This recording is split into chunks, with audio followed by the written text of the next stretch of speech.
Welcome to our statewide call. And I'm going to give a brief introduction to ranked choice voting. So let me just start by introducing myself. My name is Matt. I live with my wife and my two children here in Ames, Iowa. Between work and family, I don't have a ton of free time, but I'm here tonight, like many of you, because I'm concerned that in the last few years, our political system is starting to go off the rails. And I'm really concerned about the future for my children, one of whom has decided to make a cameo behind me. A lot of the frustration and antipathy we're seeing in Iowa politics right now and American politics is really a crisis of accountability. And simply put, politicians are no longer accountable to the public. Let me ask you folks, what is the main handle that we the people have to hold elected officials accountable? It's not vast sums of money, it's not connections, and it's definitely not a media empire. What we have at our availability is voting. It's the great equalizer.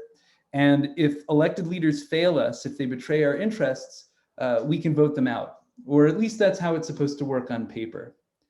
Now, I'm going to argue that if voting is our main handle for holding politicians accountable, then the mechanics of how we vote is critical. Now, our voting system is something that most of us take for granted. Tonight, I want to challenge you to take a closer look. Our current system of voting is a pick one system, also known as plurality voting, or first past the post.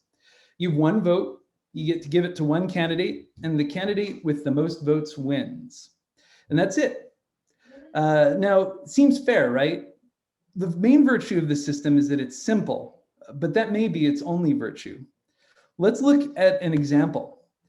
Imagine a hypothetical town somewhere in Iowa. Let's call it Centerville. I'm not sure if there actually is a Centerville. I hope I didn't accidentally come up with that.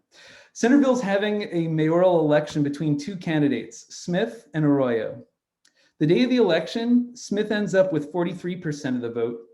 Arroyo captures 57% of the vote. With a solid majority of voter support, this is a pretty straightforward victory. But like a lot of things, these decisions are not just black and white. The nuance is not reflected by the election. For one thing, most of the voters don't actually like Arroyo, but she's running in a safe district where her party has a solid majority. Arroyo voters could never bring themselves to vote for Smith, and so Arroyo wins again and again, and nothing ever really changes. What's wrong here? Well, the majority of the voters are a captive audience. They have no alternatives. Since Arroyo's in a town where the majority of voters share her party, there's no real competition in the general election. And when there's no competition and no alternatives, as consumers, we know that the customer always loses. Now, if you've ever bought a house or a car, or even if you've had to negotiate in an open air market, you've experienced that power is the ability to walk away. If you have alternative options, if you can walk away, then you've got the cards, and the salesperson's job is to make you want to buy their product.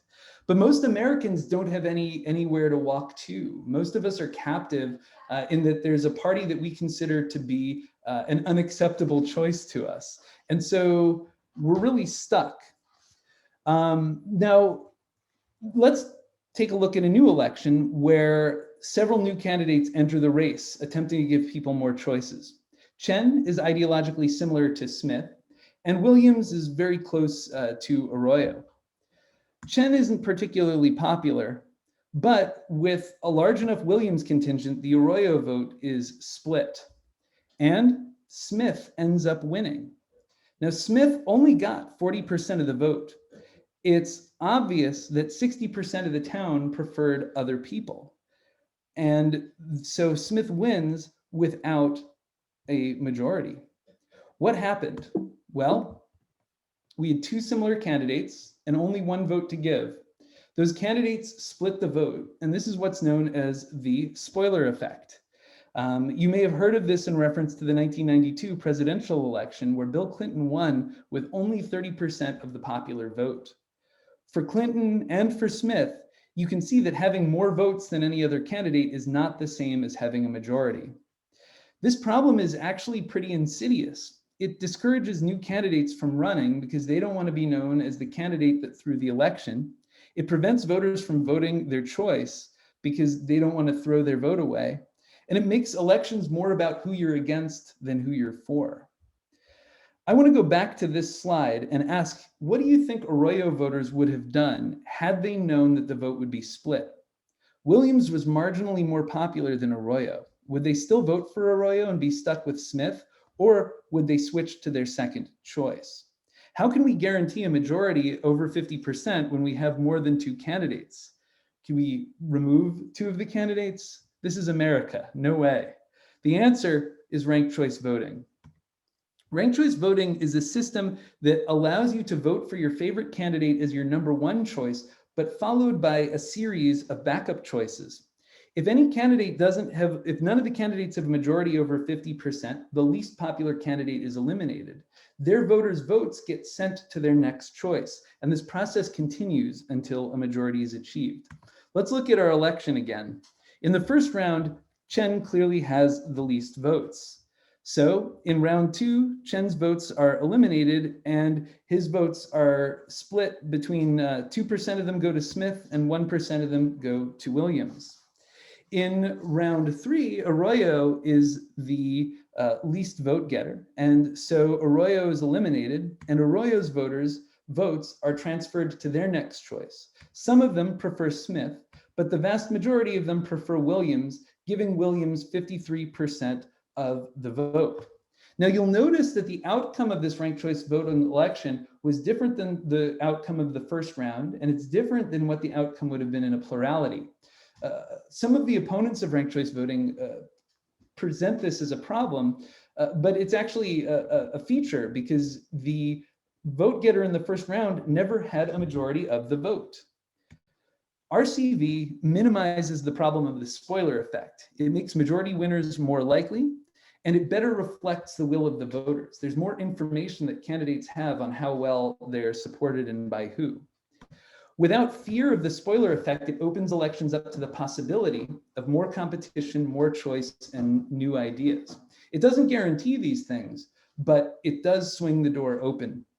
Another added benefit is that it encourages more civil campaigns since the campaigners are competing to win people's second and third choices, and they don't want to disenfranchise them by insulting their first choice. You wouldn't want to fly in a spaceship with only two buttons on the control panel. So why are we flying Spaceship Iowa that way? Stick around for the rest of this meeting and we'll talk about ways that you can get involved with making Iowa a ranked choice state. And with that, I'll hand the slides off to Dwight, and he's going to be presenting on some of the big news that's happening here in Iowa. Yeah, actually, my name's Dwight, and glad to be with you tonight. Going to be actually talking mostly about New York in terms of ranked choice voting in the news, just because you may have heard about the primary election in New York, which is probably the biggest ranked choice voting election in the United States so far. So it got a lot of press, and not all of it good. It was really in the end successful, but there were some ancillary things that happened that really distracted from that success. So what I've got up here is a comparison of myths and realities that has been kind of in the media and in general conversation about ranked choice voting in general, but also in particular with respect to what happened in New York. So one of the things was that there was an error in the counting of the votes, the first votes that came out. And a lot of people seem to think that that had something to do with the fact that it was ranked choice voting instead of a regular election, when in reality, that error had to do with a failure in the way that they tested their voting system prior to the election, which is a common thing to do and really can and should be done for pretty much any election. What they did is count the test ballots in the real election. And so that has really nothing to do with ranked choice voting. It's a voting system error, a Board of Elections error in New York. So that really was kind of a false narrative to say that that had something to do with ranked choice voting. Another thing that I've heard people say and seen in the news is that ranked choice voting caused a long delay in reporting the results. Really, the primary factor in how long it's taken to get to final results in New York is the need to count all the absentee ballots, and the fact that that they couldn't do that until weeks after the election. And so there is some time in processing ranked choice voting, but the majority of the time between the election and final results in New York has to do with the absentee ballots and not with the ranked choice voting. A common criticism of ranked choice voting is that it's complicated, but an exit poll of primary voters in New York City found that 95% of them said that they found the ranked choice voting system there to be easy to use. Simple as 1, 2, 3. And then there's lots of one other criticism is that people say that voters with exhausted ballots are disenfranchised. Now, exhausted ballots or inactive ballots are if you don't rank, won't say you only vote for one, because you can do that with ranked choice voting, and your choice doesn't win. Well, then if you didn't put down a second choice, then you don't have a voice in the next round. Really, in reality, what that is the same as plurality voting. If you vote for someone and they don't win, your vote is essentially exhausted or inactive. So just a quick rundown of some myths and realities for ranked choice voting. I thought in the next slide that it would be helpful to see sort of a real election. You know, Matthew did a nice job of showing sort of an example election, but this is the real results in the final rounds for New York, and the New York Times put out a nice graphic for how that worked. So there were 6 rounds before we got down to the final 4 candidates. So this slide just shows the last 3 rounds, and you can see in that first round, or round 6, I should say, Yang was eliminated, and the little squiggly lines there show where Yang's votes went. Some went to Wiley, quite a few went to Garcia, and some to Adams. So you can see that between round 6 and round 7, Garcia really gained a little on Adams. In the 7th round, or really, I guess the 8th, Wiley was eliminated. And so this was shows pretty dramatically how ranked choice voting can work, because the vast majority of Wiley's candidates went to Garcia, and Garcia went from 10 points behind to 1 point behind. So in the end, ranked choice voting didn't change who won. Adams was ahead from the first round, but it does show that it was much closer than what you would have known if it had been just a simple plurality. It would have looked like Adams won in a landslide. And in reality, it was very close. And so even though it didn't change the final outcome, it did show how voters really felt. Also, a lot of people think that it had a positive effect on less negative campaigning in New York. Next slide just shows the same results in a table form. So if you're a graphics person, the other slide was good. If you're a numbers person, this slide is for you. So that's probably enough about New York City. Yeah, going on to the rest of the country. So ranked choice voting really is, it works, and it's used in a lot of states. It's used at various levels in over 30 states.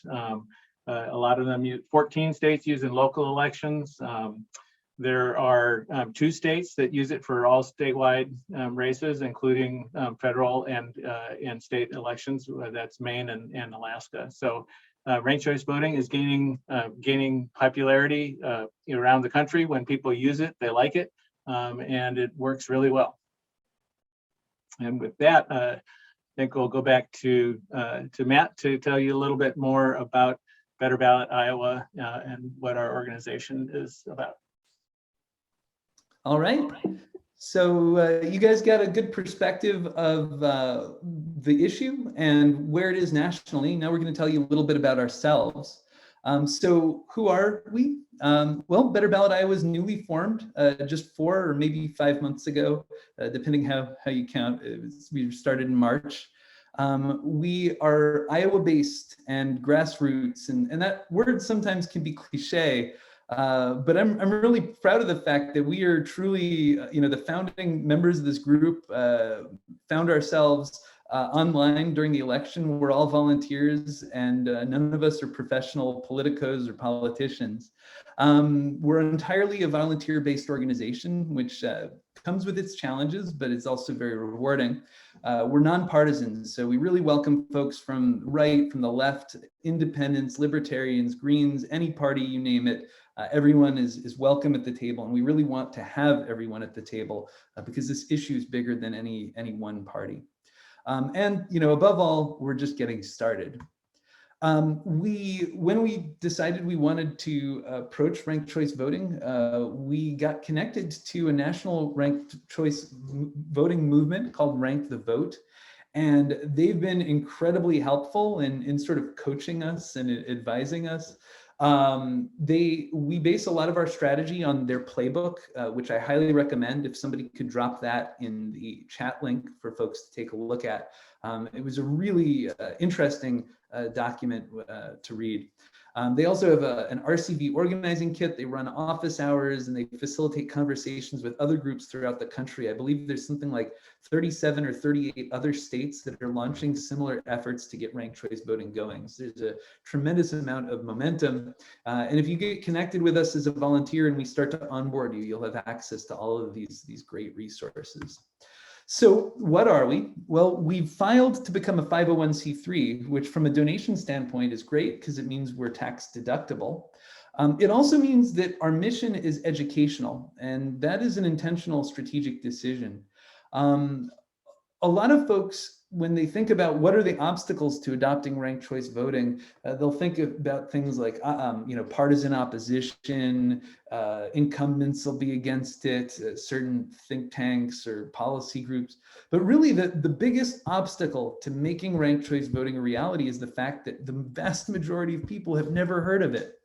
Not only have they never heard of it, but even some of the folks that have heard of it don't actually understand what it is. And doing our social media, I can tell you, I encounter those folks a lot.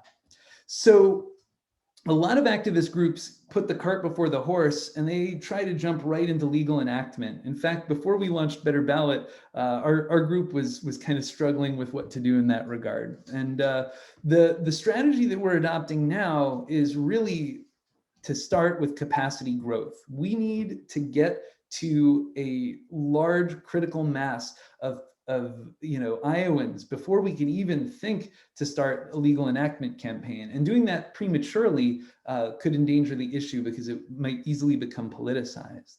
So the strategy is focused right now on capacity growth with our 501c3. We're reaching out to Iowans, we're bringing them in on this issue, we're getting them excited. And there are 3 tracks that we are focused on growing. And those tracks are pretty obvious. It's people, money, and endorsements. And you really need all of those to be able to launch a movement. And so for the next 2 years, we are focused on growing that massively. Our long-term goal, like I said, is to get to this critical mass. We have not yet defined what exactly that means.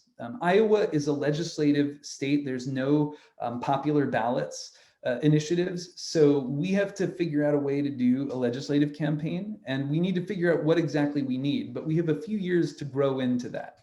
In the meantime, we've set a September goal for ourselves. By the end of September, we want to hit 1,000 supporters, and we want to hit 100 active volunteers. We think that this will give us enough people and enough power to really get the movement moving.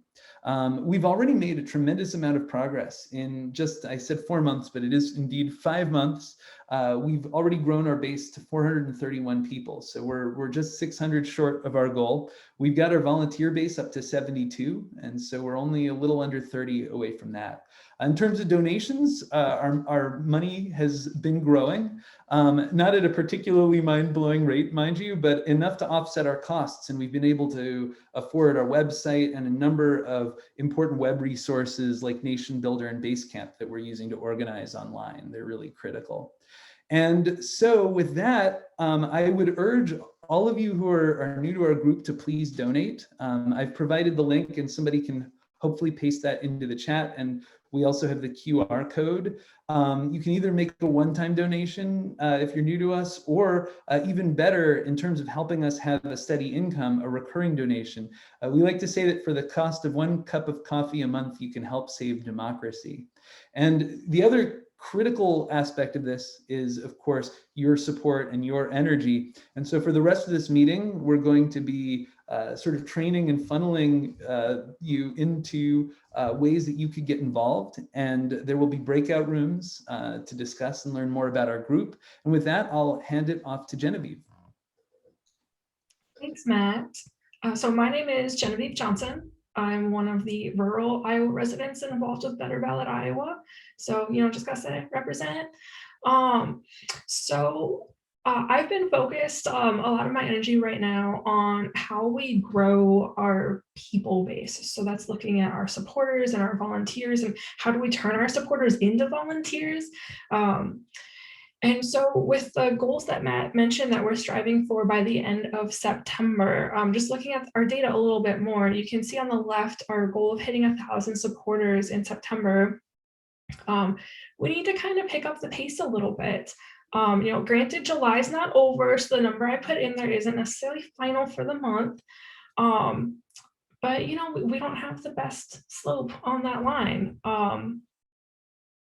And so as we go into breakout rooms, thinking about where you want to go to help boost the number of supporters, the number one thing we can be doing right now is going out and talking with people in person at events.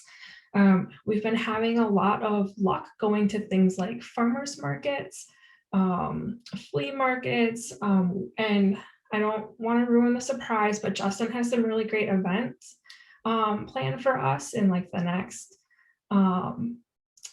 next week or two. So those are great to go out and just talk. Yes, V, great question. Definition of a supporter. So this is something that we've talked to who has said, you know what? Yeah, I think ranked choice voting could bring some positive change, and they're willing to just get on our list to stay in touch with us. We're hoping that we can build that list, because as we grow and we eventually want to start talking with legislatures or other people who could actually make RCV a reality for us, we want to be able to show them that there's support across the state for that. It's not just a few crazy people who want this.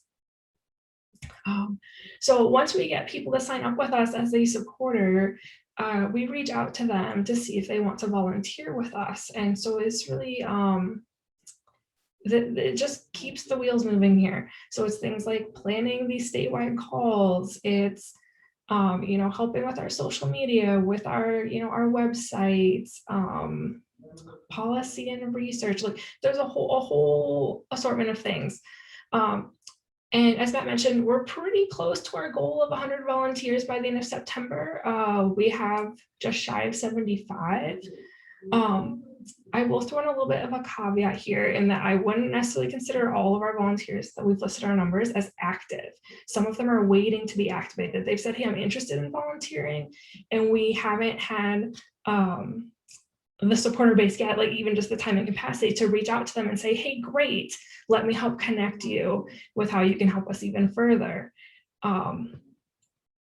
So if that's of interest to you, we're going to breakout rooms.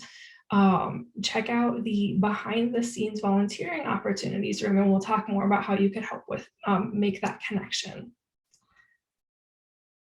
Could we go to the next slide, please? All right. So moving between supporters and volunteers, it fuels this entire cycle of the critical needs that we need to grow.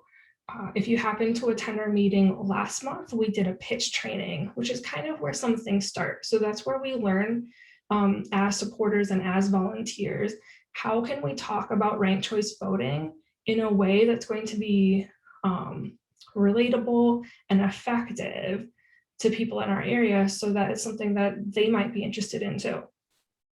So many people have just never heard of it, that, just explaining it really quickly in about 60 to 90 seconds and they're hooked.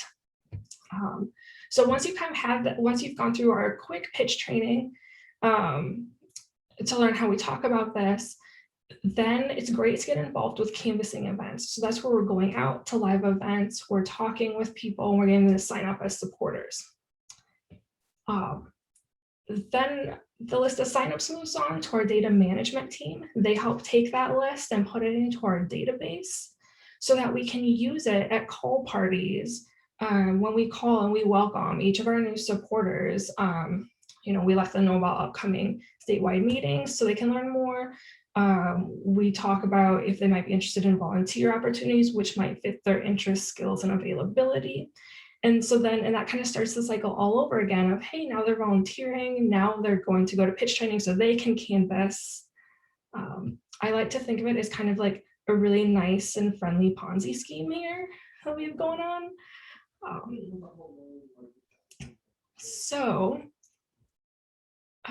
we go to the next slide, please? All right. So to help us, continue to fuel our growth and help meet our goals before the end of September, we're going to split out into a few breakout rooms, and you can choose where you want to go. We're going to have pitch training 101. So if you haven't gone to a pitch training yet, I encourage you to go into this room. You'll learn how to talk about ranked choice voting, whether you plan to canvass or not. I highly encourage you to go. It's great even just to have a little bit of tooling and practice of how to talk about ranked choice voting, even just with friends and family, if you're not going to go talk with strangers. If you do have some experience canvassing, you'll probably be interested in pitch training 201. So you can hear some stories from the ground of some of our volunteers who have been out canvassing. The third room is behind the scenes volunteering opportunities. So if going out to public events and talking with people you don't know isn't quite your thing, that's okay. We have plenty of other opportunities for you to help us out. And then if you're not sure how you feel about ranked choice voting quite yet, or you're not sure which breakout room you want to join, feel free to go ahead and stay in this main room, and we'll have some people available here to chat with you. Hello, how did your breakout rooms go? Thumbs up, thumbs down? Excellent, so many thumbs up. All right, well, I am going to turn it over to Justin Hollenwright to hear about some of our exciting upcoming events and opportunities for involvement. All right, so we have the Ames Farmers Market on July 24th. That's kind of our normal thing, but the big thing that we're doing is RAGBRAI, which, if you don't know, is this big cross Iowa bike event that they're going to have. And we are not going to all the stops. There's a few in northwestern Iowa that we didn't think it'd be really fair to ask you guys to drive 4 hours to get to, but we have Iowa Falls, Waterloo, Anamosa, DeWitt, and Clinton. And these should be, everyone should have, if you were in central, northern, eastern, northeastern, southeastern Iowa, you should have one of these that's relatively close to you. So we are also, prior to that, going to have pitch training. So if you haven't had that, and or if you'd like a refresher, we're going to be doing that on the 22nd at 8. Oh, and one other thing about the RAGBRAI events is we will be operating in 2-hour shifts. So we will have a 3 to 5 and a 5 to 7. And you can feel free to just sign up for whatever works for you. If you want to do the full 4 hours, thank you. But just the 2 hours and just one shift works as well. We are also going to be having, we have weekly doing these call parties where we do exactly what Genevieve said earlier, of reaching out to people, trying to get them involved, get them connected, get them activated. We have those 67 Mondays and Tuesdays.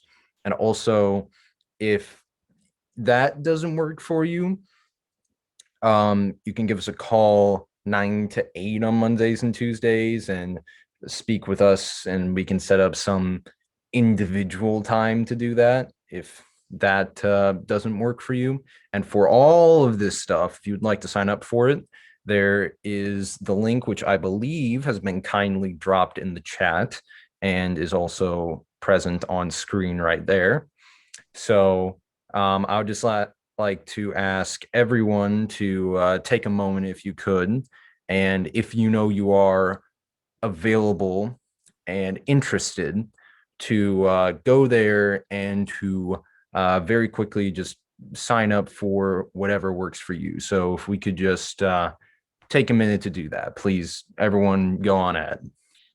And then finally, in closing, in addition to just saying thank you for being here, again, a reminder, for the cost of a cup of coffee once a month, we'd love for you to save democracy. Dwight will drop that back into chat for our Square donation.